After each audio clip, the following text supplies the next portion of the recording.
Et en direct de Jérusalem, on retrouve Claire Duhamel. Bonjour à vous Claire. Comment les Israéliens vivent-ils cette 4e journée de confrontation?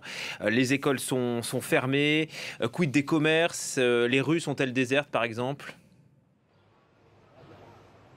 Bonjour, eh bien écoutez, les Israéliens s'attendent à ce que cette guerre puisse durer plusieurs jours. Il y a des consignes de sécurité claires à leur égard. Les écoles sont fermées, comme vous le disiez, l'espace aérien aussi. Ils ont consigne de rester à proximité de leurs abris.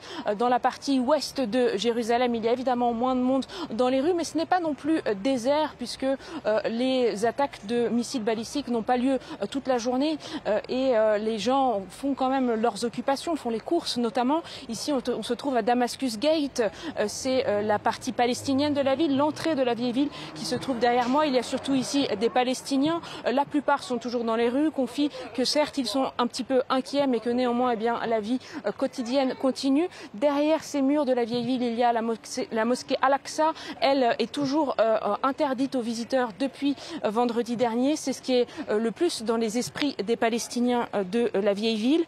Et puis pour revenir au sentiment des Israéliens, ce qui est certain, c'est qu'il n'y a à l'heure actuelle pas de panique générale lorsque une alerte de missiles balistiques est repérée par les Israéliens. Tout le monde reçoit sur son téléphone, qu'on ait ou non une application du front de commandement intérieur, tout le monde reçoit des indications indiquant qu'il faut se mettre à l'abri. La population suit ces indications officielles et pour l'instant, il n'y a pas de panique générale en Israël. Claire, Netanyahou vient de prendre la parole il y a quelques minutes. Le Premier ministre israélien rappelle les objectifs de la mission, à savoir en finir avec la menace du nucléaire. Et puis il l'assure, les Israéliens, selon lui, sont sur le chemin de la victoire.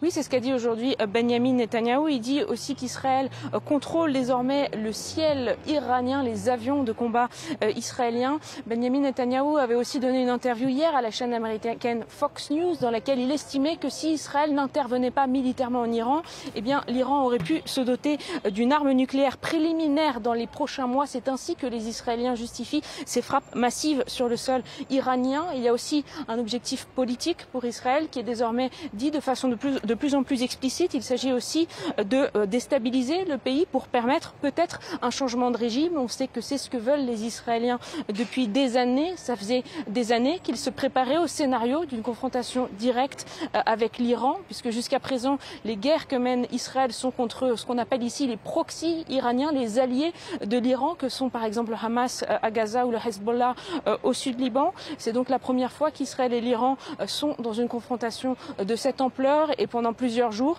Il y avait bien eu des précédents en avril, en octobre dernier par exemple, mais cela n'avait pas duré bien longtemps. Désormais, les gens ici ont quand même bien la sensation que c'est quelque chose de nouveau qui se joue. Je disais même s'il n'y a pas de panique générale, il y a quand même beaucoup d'appréhension pour les habitants de la région.